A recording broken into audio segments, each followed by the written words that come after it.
ابن کثیر رحمۃ اللہ علیہ بہت بڑے آدمی ہیں، بھاری آدمی ہیں علم کی دنیا میں، انہوں نے ایک واقعہ نقل کیا ہے، وہ بتانے لگا۔ علامہ عتبی رحمۃ اللہ علیہ قبر پر بیٹھے تھے، یہ پہلی صدی کا واقعہ لگتا ہے کہ کوئی وہ روک رکاوٹ نہیں تھی اور کچھ پڑھ رہے تھے، تو ایک بدو آیا، اس نے اپنی اونٹنی کو باہر کھڑا کیا اور آ کر اندر سلام پیش کیا، السلام علیکم یا رسول اللہ۔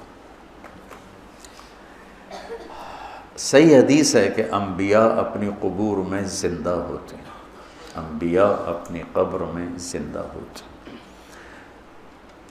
اور اللہ کے ان پر موت آتی ہے، موت ہر نبی رسول پر آتی ہے، موت سے پاک صرف اللہ ہے، پھر اللہ ان کو زندگی دے دیتا ہے جسم کے ساتھ ہی۔ کچھ علماء فرماتے ہیں کہ برزخی زندگی ہوتی ہے، لیکن جو جمہور اور اہل سنت والجماعت جس اس پر مذہب اور عقیدے پر ہیں کہ انبیاء اپنے قبور میں زندہ ہوتے ہیں۔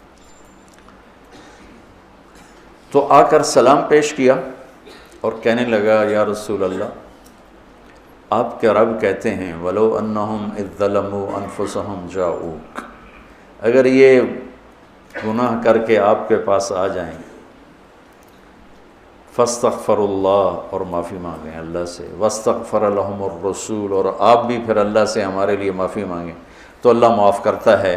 تو جِئْتُكَ مُسْتَغْفِرًا لِلذُّنُوبِ وَمُسْتَشْفِعًا بِكَ إِلَىٰ رَبِّي أَنْ يَغْفِرَ لِي، میں آپ کے پاس اپنے گناہوں کا بوجھ لے کر آیا ہوں اور آپ کو سفارشی بناتا ہوں اللہ کی بارگاہ میں کہ اللہ تعالیٰ مجھے معاف کر دے۔ اور پھر اس نے 4 شعر پڑھے، 2 شعر اب بھی روضہ مبارک کا جو 2 پلر ہیں، جیسے یہاں کھڑے ہو کے سلام کر دیں، ایک شعر یہاں لکھا ہوا ہے، ایک شعر یہاں لکھا ہوا ہے، 2 کتاب میں لکھے ہوئے ہیں۔ یا خیر من دفنت فی القاع اعظمہ فطاب من طیبہن القاع والاکم، اے وہ بابرکت ذات جو زمین کے اندر گئے تو زمین کا اندر بھی پاک ہو گیا اور اوپر بھی پاک ہو گیا، اندر بھی خوشبودار اور باہر بھی خوشبودار۔ یہ ادھر ہے شعر، نفس الفداء لقبر انت ساکنہ فیہ العفاف وفیہ الجود والکرم، میری جان اس قبر پہ قربان جس میں آپ آرام فرما رہے ہیں، آپ کے ساتھ آپ کی سخاوت بھی ہے، آپ کی دریا دلی بھی ہے، آپ کی فیاضی بھی ہے۔ یہ 2 شعر۔ اگلے 2، انت الشفیع الذی ترجى شفاعتہ علی الصراط اذا ما زلت القدم، آپ ہی وہ شفیع مذنبین ہیں کہ پل صراط پار ہوگا آپ کی سفارش اور شفاعت سے، عملوں سے نہیں، آپ کی شفاعت سے پل صراط پار ہوگا۔ وصاحباک لا انساہما ابدا، اور میں آپ کے دونوں ساتھی ابو بکر عمر کو بھی کبھی نہیں بھول سکتا۔ منی السلام علیکم ما جری القلم، کیا شعر کہہ گیا اور کیا بات کر گیا، یا رسول اللہ قیامت تک جب تک قلم چلتے رہیں میرا سلام آپ تینوں کو پہنچتا رہے۔ قلم تو کبھی رکتا نہیں، اور آج کل قلم بہت زیادہ چل رہا ہے، کمپیوٹر کتنا بڑا قلم وجود میں آ چکا ہے، تو کیا بات کر گیا، عرب کی فصاحت پہ قربان جاؤں، لہم السن فصیحہ۔ ایران کے بادشاہ نے کہا تھا کہ عربوں میں کیا خصوصیت ہے، تو وہ تھا امیہ بن ابی سلط، اس نے کہا لہم قلوب جریہ وانصاب محفوظہ والسنۃ فصیحہ، کہ میرا سلام پہنچے آپ تینوں کو جب تک قلم چلتا رہے۔ اور پھر وہ روتا ہوا باہر نکل گیا۔ علامات بھی کو ایک دم نیند آ گئی، گٹ تو خواب میں اللہ کے نبی کا دیدار ہوا، کہا عتبی جاؤ اس بدو کو خوشخبری دے دو کہ تیری فریادیں پہنچیں اور تیری بخشش ہوگی۔ ہمارے نبی کے معجزات میں ایک معجزہ ہے کہ آپ کی قبر موجود مشہود، باقی جتنے انبیاء ہیں ان کی قبریں یقینی نہیں ہیں۔ ابراہیم علیہ السلام کی قبر موجود ہے اور کئی انبیاء کی قبریں عراق میں، فلسطین میں، لیکن یقین سے نہیں کہہ سکتے کہ واقعی یہ ہیں، صرف ہمارے حبیب پاک ہیں جن کی قبر مبارک یقین کے ساتھ ہے۔ اور آپ کا فیض آپ کے جانے کے بعد بھی دنیا میں چل رہا ہے، جاری اور ساری ہے، اور اللہ تعالیٰ نے ہمیں آپ کا امت ہی بنایا، تو جیسے وہ کر گئے ویسے کر دو، تو اللہ تعالیٰ جب بھی دیکھے گا خوش ہوگا، میرے حبیب کی شبیہ۔ یہاں وہ اپنے آپ کو بناؤ جو میرے نبی نے اپنے آپ کو بنایا، اپنے نبی کی نقل اتار لو، اللہ کو اچھے لگو گے۔ میں کوئٹہ میں تھا جماعت میں، بیان کے بعد کمرے میں تھا تو باہر رش تھا، دروازے میں شیشہ لگا ہوا تھا، تو ایک آدمی رونے کی شکل ساتھ ایک بچہ، تو مجھے اندازہ ہو گیا ملنا چاہتا ہے، اور ساتھی ملنے کے لیے روک رہے تھے، بیان کر کے آئے۔ میں نے کہا اس آدمی کو اندر بھیج دو۔ وہ اندر آیا، اس کے ساتھ اس کا بچہ تھا، اور آتے میرے سامنے، جی میرے بیٹے کے لیے دعا کرو، اور ساتھ ہی رونے لگا، یہ بیمار ہے۔ میں نے کہا اس کو کیا ہے؟ کہا اس کے دل میں سوراخ ہے۔ میں نے کہا تو اس کا تو آپریشن ہوتا ہے۔ کہا میں غریب آدمی ہوں، 2.5-3 لاکھ کا خرچہ ہے، میں کہاں سے کروں؟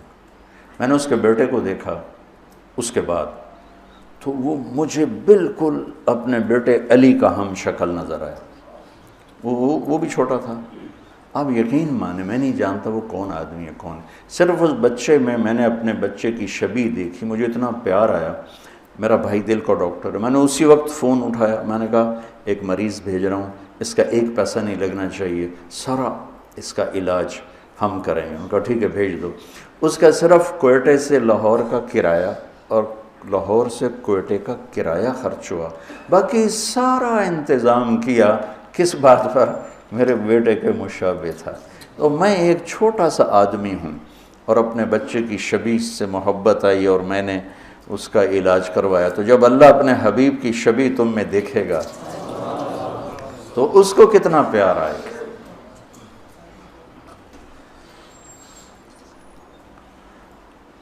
تو یہ فلا وربک میں اللہ نے اپنے حبیب سے عشق مانگا ہے، سمعن و طاعت، عشق مانگا ہے، پیار مانگا ہے، محبت مانگی ہے۔ صرف یہ نہیں مانگا کہ اس کے فیصلے قبول کرو، یہ مانگا ہے کہ دل جان کی گہرائیوں سے قبول کرو۔ پھر ایک اور آیت ہے، وَمَا أَرْسَلْنَا مِن رَّسُولٍ إِلَّا لِيُطَاعَ بِإِذْنِ اللَّهِ وَلَوْ أَنَّهُمْ إِذْ ظَلَمُوا أَنفُسَهُمْ جَاءُوكَ فَاسْتَغْفَرُوا اللَّهَ وَاسْتَغْفَرَ لَهُمُ الرَّسُولُ لَوَجَدُوا اللَّهَ تَوَّابًا رَّحِيمًا۔ یہ بھی آپ کی شان میں بہت بڑی آیت ہے۔ خیر سارا قرآن ہی آپ کی شان بیان کر رہا ہے۔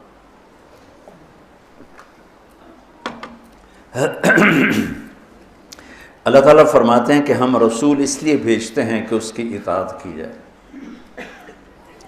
رسول اس لیے آتا ہے کہ اس کی اطاعت کی جائے۔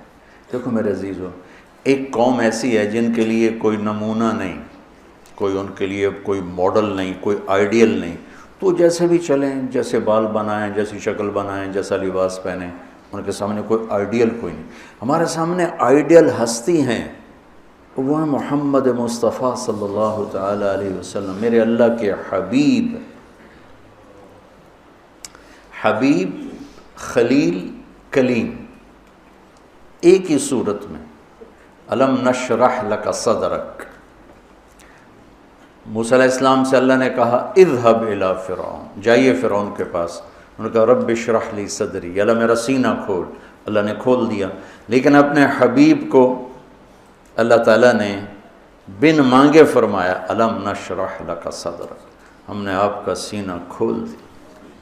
موسیٰ علیہ السلام نے دعا کی ویسر لی امری، میرا کام آسان کر، اور میرے نبی کو اللہ نے بن مانگے فرمایا وَوَضَعْنَا عَنْكَ وِزْرَكَ الَّذِي أَنْقَضَ ظَهْرَكَ۔ کلیم اور حبیب کا فرق، خلیل اور حبیب کا فرق۔